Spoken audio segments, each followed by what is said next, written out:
오늘 북한이 또 동해상으로 탄도미사일을 여러 발 발사했습니다. 이번엔 ICBM 추정 장거리 탄도미사일이 포함돼서 군 당국이 정밀 분석 중에 있는데요. 일단 북한의 도발 의도는 무엇인지 또 우리 측 대응 전략까지 들어 짚어보겠습니다. 문성목 한국국가전략연구원 통일전략센터장 자리하셨습니다. 어서 오십시오. 네, 안녕하십니까. 예. 네, 어제 25발 미사일을 쐈고요. 오늘도 3발의 탄도미사일을 발사했습니다. 네. 이 중 우리 군 당국은 일단 화성 17형 신형 ICBM까지 있던 것으로 보고 있는 상황인데 네. 이렇게 이어서 고강도의 도발을 이어가는 북한의 의도가 뭔지 먼저 짚어보도록 할까요? 북한이 자기들의 그 속셈을 미리 밝혔죠. 네. 외무성 대변인 담화를 통해서 우리의 호국훈련, 또 한미연합 공중훈련이죠. 비질런트 스톰. 네. 이런 훈련은 북한을 공격하는 무력 사용 행위다. 예. 라고 하면서 외무성은 추가 도발 가능성 이미 예고를 했고 예. 또 박정천은 북한의 군서열 1위이고 예. 당중앙군사위원회의 부위원장입니다. 예. 북한의 뭐 서열 거의 2위나 다름이 없는 그런 이제 인물이 직접 개인 담화를 내고 끔찍한 결과를 가져올 수도 네. 있다라는 그런 예고를 했거든요. 근데 사실은 그 담화를 낸 순간에 이미 북한은 다 준비를 하고 있었다고 생각이 됩니다. 어제 25발을 상당히 긴 시간에 걸쳐서 여러 곳에서 발사를 했고 그중에 한 발은 우리 NLL 남쪽으로 떨어졌거든요. 예. 그리고 우리가 단호한 대응을 했습니다. 물론 자위권적이고 정당방위의 대응이죠.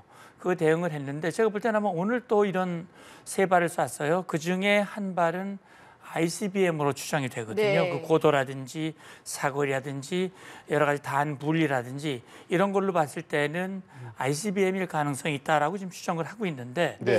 전 이렇게 하는 것은 물론 한미연합연습이라고 하는 것을 빌미로 해서 한미연합연습은 잘못되는 것이다. 예. 그리고 자기들의 도발은 정당한 것이다. 그렇게 해서 한미연합연습을 위축시키고 네. 또 결국 우리 국민들을 피곤하게 만들고 여론을 나쁘게 만들어서 지금 정부가 추진하고 있는 또 한미 합의에 의해서 이행되고 있는 한미동맹의 강화, 북한에 대한 강력한 비핵화 요구 이런 것들을 흔들어 보려고 하는 그런 이 여러 가지 목적을 함께 갖고 있는 일련의 도발이라고 생각을 합니다. 예. 어제 저희가 이제 우리 정부가 대응 차원에서 공대지를 쐈고 도발에 대한 대응을 했고 이후에 오후 4시 넘어서 또 이제 단거리 미사일 또 주대공 미사일 등 또 발사를 계속했기 때문에 그게 뭐 금액으로 환산을 했더니 1,000억 원이 넘는 금액이었다고 하는데 네. 그리고 오늘 또 ICBM으로 추정되는 화성 17형으로 추정되는 걸 발사를 또 했습니다. 7시 40분경이었고 또 1시간 뒤에는 단거리 탄도미사일을 또 쐈고 네. 이렇게 막 다양한 종류로 바꿔가면서 연달아 발사하는 거 어떻게 좀 보셨어요? 뭐 금년 1월부터 북한이 다양한 미사일을 쏘았고요. 지금 보면 금년 들어서 북한이 보이는 행태를 보면 예. 상당히 뭔가 의도적인 그런 계산된 계획적인 그런 도발을 이어가고 있다고 생각을 합니다. 계획됐다. 예, 계획된 것인데 이건 작년 1월에 이미 예고가 됐습니다.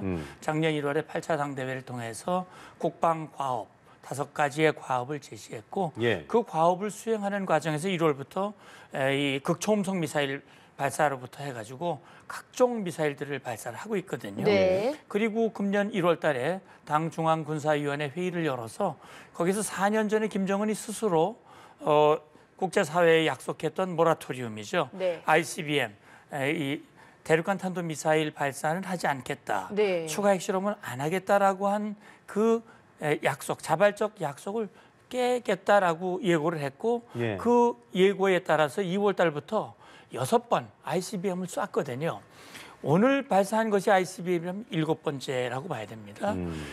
결국 지금 보면 그리고 그 양상을 보면 주로 이제 북한이 단거리 미사일에 집중을 해서 발사를 하고 있는데 우리가 주목해 봐야 할 부분은 지난 9월에 김정은이 직접 최고인민회의에서 시정연설을 통해서 핵 무력 정책을 법제화하겠다. 다시 말하면 핵 무력을 이제 사용할 수 있는 수준으로 그걸 법 제도적 장치를 마련하겠다라고 얘기를 하고 그 법령을 이행하기 위해서 지난 9월 25일부터 10월 9일까지 7차례에 걸쳐서 김정은이 직접 전술핵 운용부대를 지휘했습니다. 예. 그 10월 10일 날 발표됐잖아요. 그래서 각 그 미사일 발사들이 어떤 목적으로 어떤 형태로 이 미사일 발사를 했다. 특히 우리의 주요 기지, 그다음에 항구, 또 지휘소 이런 것들을 직접 타격하기 위한 그런 미사일 발사 훈련을 했다라고 얘기를 하고 있거든요. 네. 어제 25발을 동시에 쏜 건 사실 전례가 없는 겁니다. 그러니까요. 그러니까 이렇게 많은 미사일을 동시에 여러 다양한 종류, 다양한 사거리로, 다양한 재원으로 쏘면서 결국은 우리의 대응을 무력화시키려고 하는 그런 것이죠. 그리고 이렇게 한미가 김정은이 원하는 대로 하지 않으면, 김정은의 요구를 무시하면 예. 이런 상황이 올 수 있다. 전쟁으로 갈 수도 있다라고 하는 것을 계속 경고하고 협박하는 그런 형태를 보이고 있는데 결국은 그렇습니다. 이 궁극적으로 김정은이 원하는 것은 결국 자기들의 핵 보유를 기정사실화하고 그 핵 보유를 불법으로 규정하고 북한에 가하고 있는 제재를 풀어라. 그리고 한미연합연습도 영구 중단하고 그게 이제 북한이 말하는 대로 표현하면 적대시 정책을 폐기하려는 거죠. 네. 그런 여건들을 만들어 나가기 위한 과정인데 이게 빨리 뜻대로 안 되니까 굉장히 조급한 양상을 지금 보이고 있다라는 생각이 듭니다. 네. 북한 입장에서는 보니까 그런데 오늘 2단까지 분리가 됐지만 정상적인 비행은 이루어지지 않은 것으로 전해지고 있는데 이 부분은 이제 북한 입장에서 이 의미도 좀 봐야 될 텐데 이 ICBM에 대한 의미도 짚어봐야 될 텐데 어제는 이제 NLL 이남으로 내려오면 그 낙탄이 되면서 우리 측을 위협했고 이거는 지금 ICBM이라는 건 대륙간 탄도의 개념이기 때문에 추정되고 있습니다만 미국을 이번에는 겨냥했다 이렇게 좀 봐야 되는 거예요? 그럼요. 지난 10월 달이죠. 10월 달에 우리 미국의 로널드 레이건 호가 동해에 와서 예. 우리 한미 연합 해상 훈련을 했고 그다음에 한미일 대잠 훈련을 했습니다. 예. 그 시기에 북한이 일본 열도로 넘어가는 4,500km의 이 화성 12형으로 추정되는 미사일을 쐈거든요. 예. 북한이 그런 얘기를 했습니다.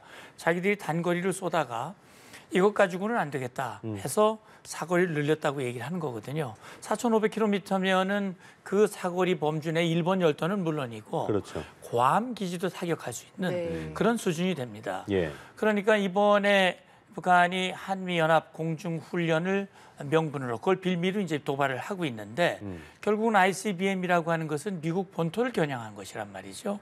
북한은 2017년 예. 화성 15형을 11월에 발사하고 발사 직후에 북한이 핵 무력을 완성했다고 선언을 했습니다. 그리고 2018년 1월 달에 김정은이 신년사, 육성 신년사를 통해서 그런 얘기를 했어요.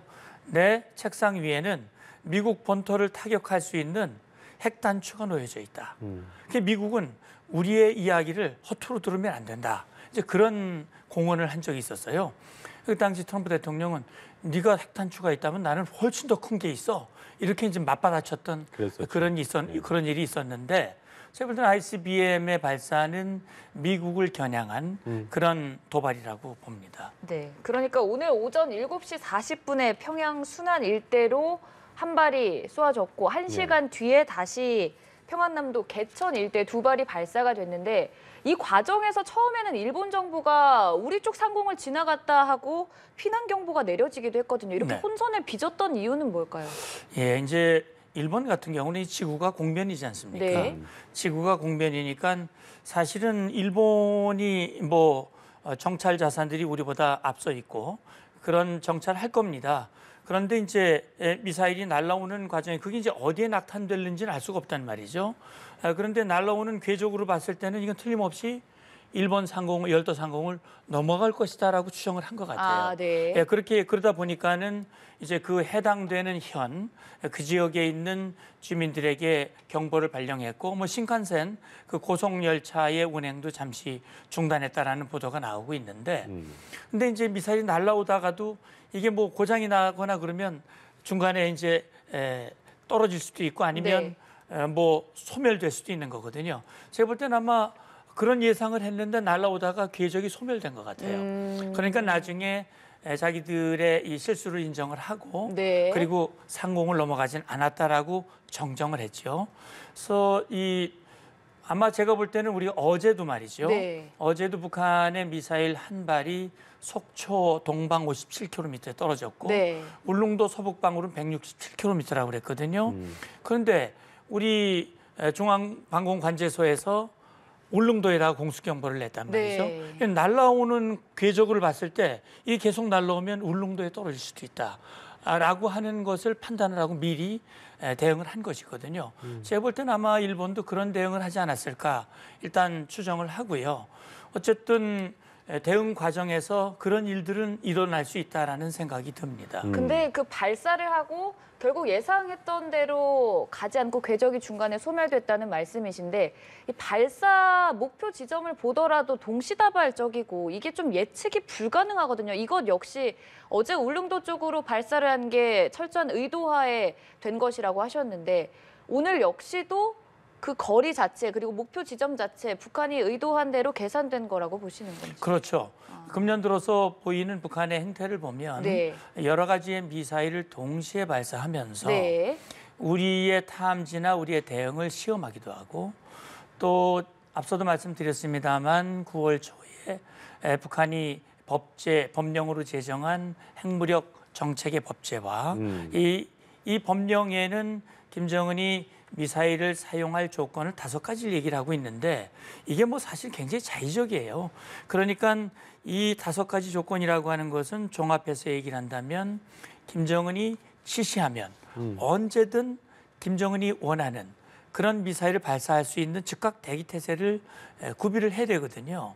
그러니까 북한이 다양한 종류의 미사일을 다양한 지점에서 다양한 시각을 그리고 다양한 미사일의 재원을 가지고 고도와 거리와 이런 것들을 조절해서 쏘게 되는데 이건 역시 북한의 미사일 발사는 북한의 미사일 발사를 노출하지 않고 요격되지 않고 원하는 지점에 정확히 타격을 할 수 있는 것이 궁극적인 목표지 않습니까? 네. 그러기 위해서 북한이 다양한 발사 장치를 마련하죠. 열차에서도 쏘고 예. 지난 9월, 10월 초에 했던 때는 저수지에서도 쐈거든요. 기상천외한 방법입니다. 저수지에서 SLBM을 쏜다는 거는 뭐 있을 수가 없는 얘기인데 그런 방식으로 하면서 이 원점을 노출하지 않고 기습적으로 타격하기 위한 그런 시도를 하는데 오늘의 발사를 보면 결국 단거리 미사일과 장거리 미사일을 동시에 발사함으로써 미국과 한국을 동시에 타격하는 그래서 대응에 굉장히 어려움을 유발시키고자 하는 그런 의도도 같이 있는 것으로 보여집니다. 지금 뭐 아까 이제 다양한 형태의 미사일을 단기간에 이렇게 많이 쏘아 올린 적은 별로 없었다고 말씀하셨고 그 부분이 굉장히 중요한 부분일 텐데 사실 뭐 한미 연합 훈련에 대한 반발은 북한이 늘 해왔었고 근데 이것보다는 또 이런 분석이 있더라고요. 며칠 미국이 이제 그 NPR 핵태세 검토 보고서 발표했잖아요. 거기 이제 보니까 최고 존엄을 건드렸기 때문에 생존 문제를 건든 그런 부분들이 있어서 박전천의 어떤 그런 뭐 경고성 발언도 그렇고 그 전날 대변인 담화도 그렇고 그런 것들을 이제 그러면서 이제 김정은 위원장 입장에서 볼 때 우리가 이렇게 대응하고 있다는 걸 하나하나 보여주는 그런 단계적 어떤 도발이다 이런 분석이 있더라고요. 어떻게 좀 보십니까? 예, 저 그 분석에 저도 공감을 합니다. 이제 우리와 북한의 차이점은 북한은 우리야 뭐 대통령이 있지만 대통령은 민주적 절차에 따라서 국민이 이제 그렇죠. 이 선거로 결정을 하게 되는데 북한은 그렇지 않지 않습니까? 다른 개념이죠. 북한은 네. 뭐 김일성, 김정일, 김정은은 사람이지만 동시에 신이거든요. 북한에서는. 북한 내에서는. 예, 북한 내에서는. 네. 그러니까 뭐 최고 존엄이라고 하는 말씀을 하셨는데 북한에도 헌법이 있고 뭐 당의 강령이 있고 여러 가지 그런 것들이 있지만 김정은이 생각하고 지시하는 것은 그 모든 것을 초월하는 것이거든요. 다시 말하면 말씀하신 대로 미국이 발표한 NPR 핵태세 검토 보고서를 매년 발간을 하는데 이번에 굉장히 수위가 높은 높았더라고요. 그런 발언을 했고 오스틴 장관이 직접 그 부분을 힘주어 강조를 했습니다. 그랬었죠. 사실 그거는요. 북한이 그렇게 만든 거예요. 다시 말하면 북한이 전술핵 무기를 고도화시키고 그걸 투발할 수 있는 단거리 미사일을 집중 발사하고 그걸 법령으로 만들고 김정은이 직접 그걸 훈련을 시키고 그건 뭡니까? 단거리 미사일에 핵탄두를 장착을 해서 누구를 향해 쏘겠습니까? 우리 남쪽에 있는 동족을 향해서 쏘겠다는 거 아닙니까? 이 동족을 향해서 쏜다는 거는 미국으로 봐서는 동맹을 공격하는 거란 말이죠.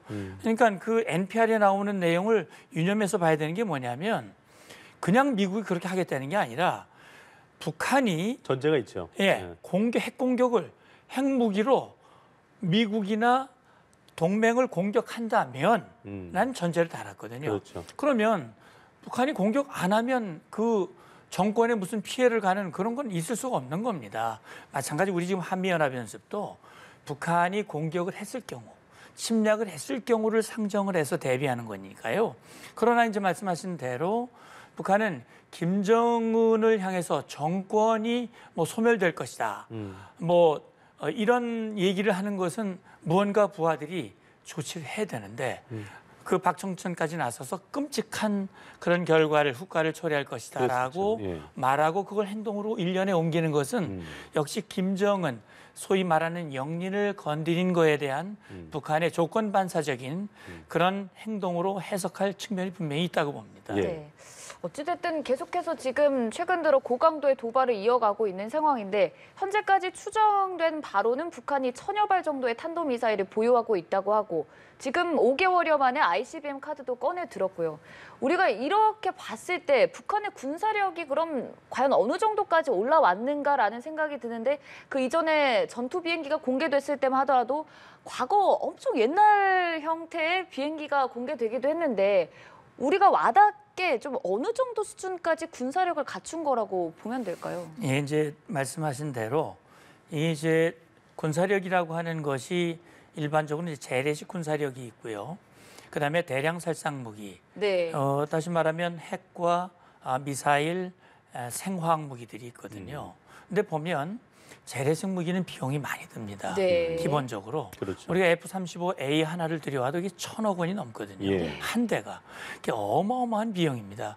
근데 북한으로서는 그런 전투기를 들여올 그 능력이 안 되거든요. 근데 상대적으로 핵무기, 화학무기, 생물무기 이런 것들은 비용이 이렇게 많이 드는 것이 아니에요. 비용이 더 들면서 상대방의 피해를 많이 줄 수 있는 그런 무기입니다. 그러니까 뭐 북한식으로 생각하면 북한식으로는 가성비가 뛰어나죠. 근데 지금 방금 전에 연합뉴스 보도에 특보에도 나왔습니다만 북한이 핵탄두를 몇 개를 가지고 있는지 우리가 알 수는 없습니다. 그러나 6차례 핵실험을 했고 북한이 플루토늄을 통해서 플루토늄을 추출해서 플루토늄 탄도 만들고 고농축 우라늄을 이용을 해서 고농축 우라늄 탄을 또 만듭니다. 그리고 이제 그동안 6번 실험해본 북한이 수소탄 실험도 했거든요. 그런 걸로 봤을 때는 북한의 핵탄두가 과연 뭐 1, 20개에서부터 많게는 100개까지 나오는 그런 추정도 있습니다. 이 탄두 수가 꽤 핵탄두를 많이 가지고 있고 그다음에 미사일은 단거리 미사일부터 ICBM까지 한 1000기 정도를 가지고 있을 것이다. 이런 추정을 하고 있거든요. 그리고 그걸 이동식 미사일 발사대에서 타격할 수 있는 이동식 미사일 발사대도 약 한 100기 정도를 가지고 있다라는 거예요. 근데 북한은 앞서 말씀드렸듯이 기습 효과를 높이기 위해서 로켓을 액체에서 고체를 바꾸고 있고요. 그다음에 북한의 미사일들이 보통 과거에는 정확도가 떨어졌어요. 그걸 사거리 공산오차라고 그러는데 이게 뭐 정확히 목표를 타격하기 어려운데 이제는 그 정밀도를 높이기 위한 그런 시도도 계속 하고 있습니다. 계속 발사하는 게 정확도를 높이기 위한 그런 시도도 같이 있는 것이거든요. 그래서 제가 볼 때는요. 북한의 핵미사일 위력은 대단히 크다고 봅니다. 물론 재래식 군사력은 우리가 수적으로는 좀 열세하지만 질적으로는 우리가 압도적이죠. 전투기라든지 함정이라든지 우리의 전차나 포라든지 이런 것들은 우리가 압도적입니다. 북한도 그걸 잘 알고 있습니다. 그래서 어쨌든 북한은 자기들 핵미사일 역량을 고도화시키고 우리는 핵이 없지 않습니까? 근데 미국이 우리에게 핵우산을 제공하니까 미국과 한국을 떼어놓으려고 하는 그런 시도를 끊임없이 하고 있는데 지금의 일련의 도발도 한미연합연습을 명분으로 하고 있거든요. 이걸 떼놓으려고 하는 겁니다. 이걸 떼놓으려고 하는 것이 북한의 노림수라고 봐야 되는 거죠. 근데 발사 이후에 궤적이 소멸되는 경우도 지금 계속해서 보이고 이게 과연 정말 북한이 그렇게 으름장을 놓는 대로 미국 본토까지 갈 수 있느냐에 대한 의문도 동시에 제기되는 상황인데 거기까지 이를 정도의 군사력을 갖췄는지 그렇다면 여기서 지금 화성 17형까지 나온 이 지점에서 더 나아간 더 높은 강도의 도발이 나올 것이라고 전망하시는지. 네, 그러니까 이제 미국 백악관 보좌관도 그런 얘기를 했어요. 북한이 미국 본토를 타격할 수 있는 ICBM을 화성 15, 뭐 17 이런 대륙간 탄도미사일을 보유했다. 또 그걸 네. 뭐 열병식에서 자랑을 했잖아요. 그래서 별명부터죠. 괴물 ICBM이다 라고 얘기를 하고 있는데 과연 북한이 미국 본토를 타격할 수 있는 ICBM을 완성했느냐 부분에 대해서는 대부분 물음표가 붙습니다. 네. 실제 백두산 엔진, 아까 보도에도 나왔습니다. 백두산 엔진을 묶어서 추력을 내면 미국 본토를 타격할 수 있는 사거리 대략 한 10,000km 이상, 13,000에서 뭐 화성 17형 같은 경우는 15,000까지 갈 수 있다고 15,000km면은 북한 평양에서 쏘면 전 세계 어디든 다 타격할 수 있습니다. 그런데 문제는 뭐냐면 북한이 그렇게 한 번도 그렇게 쏴본 적이 없는 거예요. 검증이 되지 않았죠. 그러니까 그것이 미국 본토를 정확하게 타격을 하려면 결국 대기권을 재진입하는 그런 능력이 검증돼야 되고 진입한 후에도 탄두가 온전히 보존이 돼서 원하는 목표를 타격을 해야 되는데 아직은 그 정도는 이루지 못했다고 하는 것이 예. 지금 미국 전문가들의 또 판단이거든요. 그래서 오늘 발사에 대한 걸 좀 여쭤보고 싶은 게 북한은 항상 이제 본인들이 불리하거나 본인의 좀 면이 죽을 만한 그런 얘기를 또 하지 않기 때문에 해석을 어떻게 하는가는 뭐 또 그들은 또 그들 나름대로의 해석이 있을 텐데 이 상공에서 폭발한 거에 대해서 이제 의도적으로 그 정도까지만 본인들이 했던 것일까라고 얘기를 할지 어떨지 모르겠습니다만. 예, 뭐 아직까지는 북한이 지난 10월 10일 날 이제 자기들이 김정은이 직접 지휘한 훈련에 대해서 공식 보도를 했지 않습니까? 네. 예, 그 뒤에는 뭐 잠깐 방사포 발사에 대해서 이제 언급을 했습니다만 최근에 요 며칠 사이에 있었던 것에 대해서는 아직 북한이 공식적으로 보도를 안 하고 있거든요. 그래서 오늘 발사에 대해서 북한이 과연 내일이나 네. 또는 조만간 보도를 할지는 알 수는 없습니다. 그런데 네. 북한이 금년 들어서 6차례 2월, 3월, 5월 발사했던 ICBM에 대해서는 구체적으로 얘기는 안 했어요.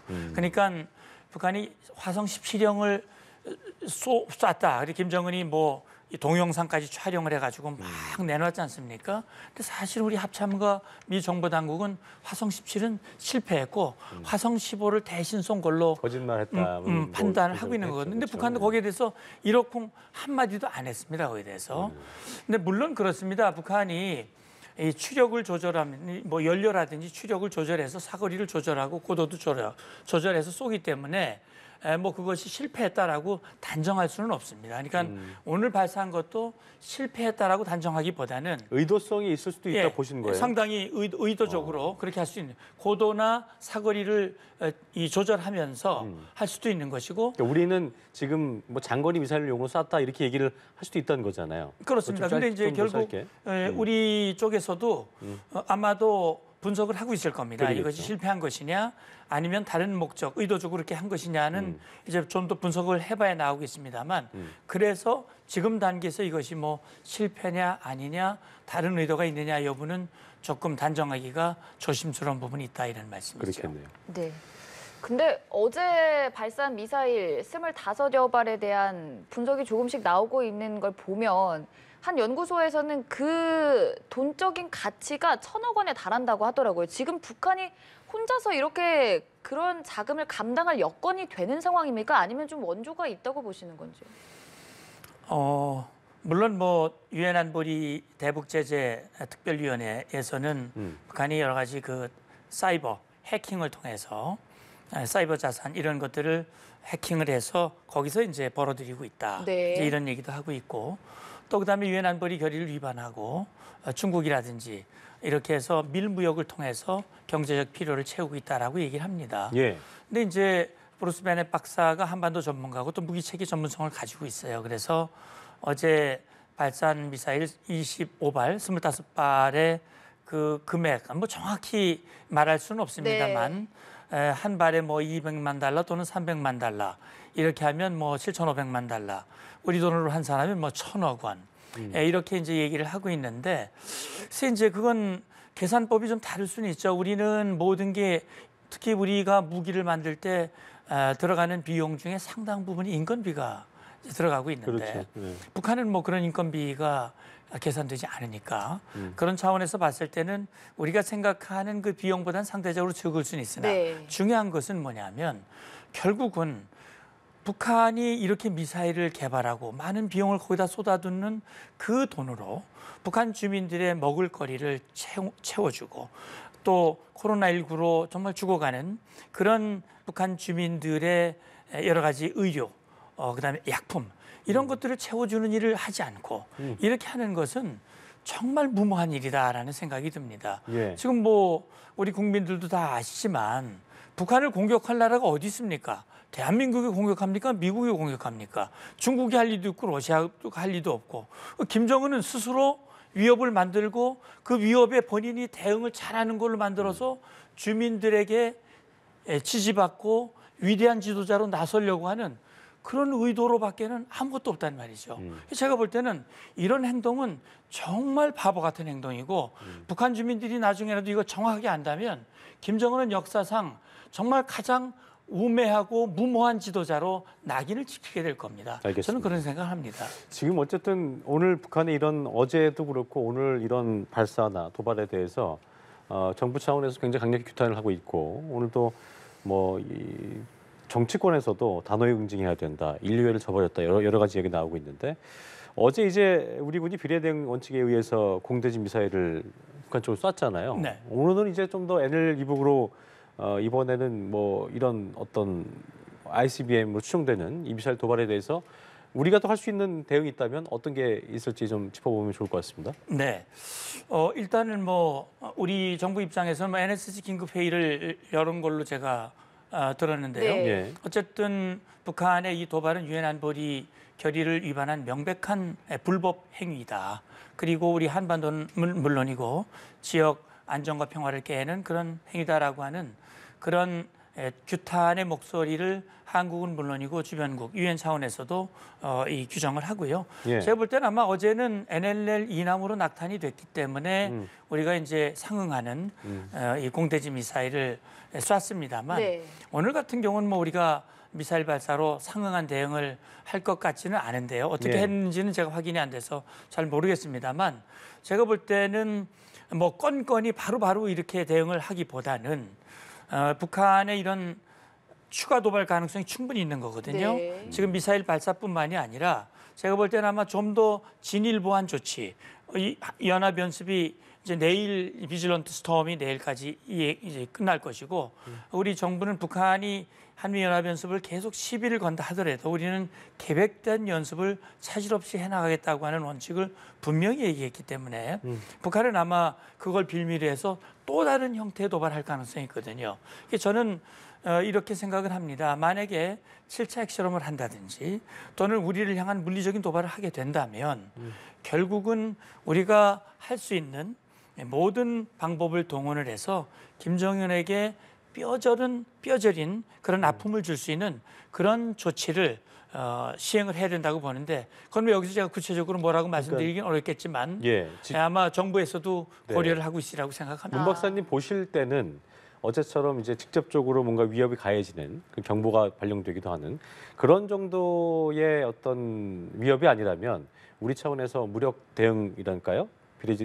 비례대응 차원에서 그런 걸 하지 않아도 될 것 같다. 일단 지켜보는 게 좋을 것 같다는 입장이신 건가요? 예, 이제 예를 들어서 우리에게 물리적인 그런 피해가 가는 도발을 만약에 한다면 예를 들어서 과거 연평도 포격 도발과 같은 예. 우리 인명이 살상되는 네. 그런 도발한다면 우리 좌시할 수가 없는 것이죠.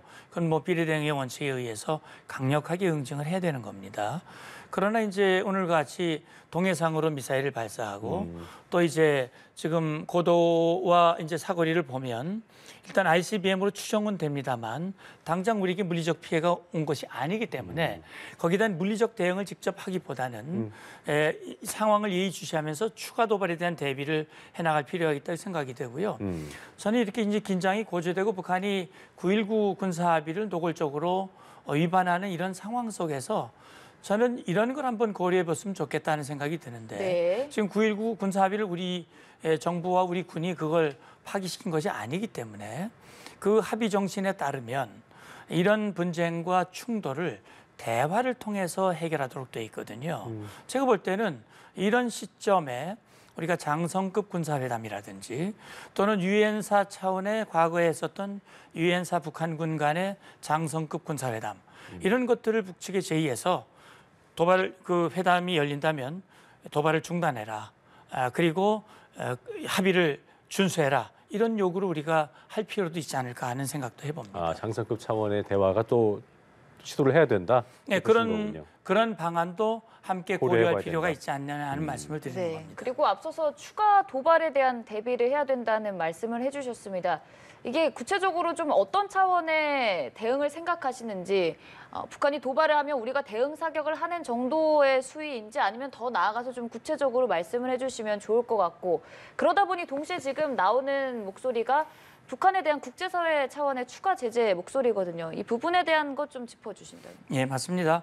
북한이 유엔 안보리 제재 결의를 위반하면서 지금 도골적으로 도발을 해나가고 네. 있거든요. 예. 그런데 이제 문제는 뭐냐면 유엔 안보리의 제재 결의가 2016년부터 6차례 이 제재가 이루어졌는데 그때 당시에는 중국과 러시아도 동의를 했습니다. 그래서 그 일련의 제재들이 북한에게 뼈아픈 조치가 되고 있어요. 김정은도 그걸 잘 알고 있습니다. 그리고 2019년에 하노이 회담에서 김정은이 영변 핵시설을 이 대가로 해서 제재를 풀어달라고 요구한 적도 있었죠. 예.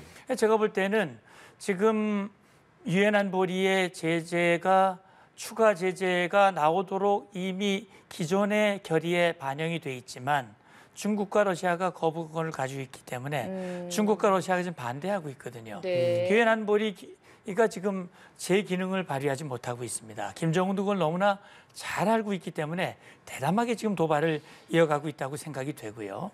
자, 그럼에도 불구하고 북한이 예를 들어서 추가 핵실험을 한다. 네. 또는 우리에게 인명살상이 이루어질 수 있는 과거와 같은 그런 도발을 다시 한다면 결국 우리로서는 남북 간에 2018년 이후에 했던 정상 합의라든지 이런 것들이 사실 의미가 없는 것이에요. 그렇다면 모든 합의를 중단하고 과거에 우리가 그 합의에 따라서 중단했던 대북 심리전 이거 재개해야 된다고 봅니다. 김정은의 가장 뼈아픈 조치는 바로 심리전입니다. 네. 김정은이 가장 두려워하는 것은 북한 주민들에게 정보가 제공되는 것입니다.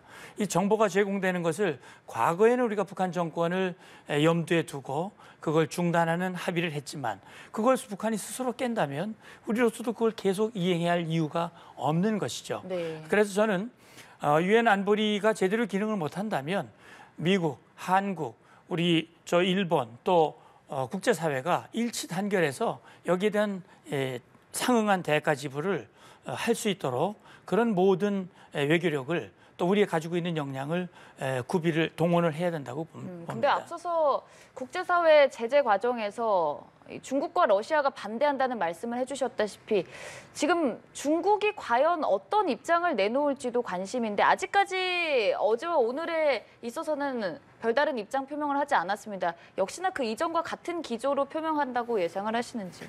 중국이 이제 내놓은 입장은 양비론이에요. 아, 네. 둘 다 잘못하고 있다는 거죠. 북한도 잘못하고 있고 한미도 잘못하고 있다. 한미가 연합연습을 했기 때문에 북한이 화가 나서 그렇게 한 거 아니냐. 그러니 서로 자제해라. 한미 연습도 하지 말고 그리고 북한도 하지 말고. 그런데 그 말 뒤에는 네.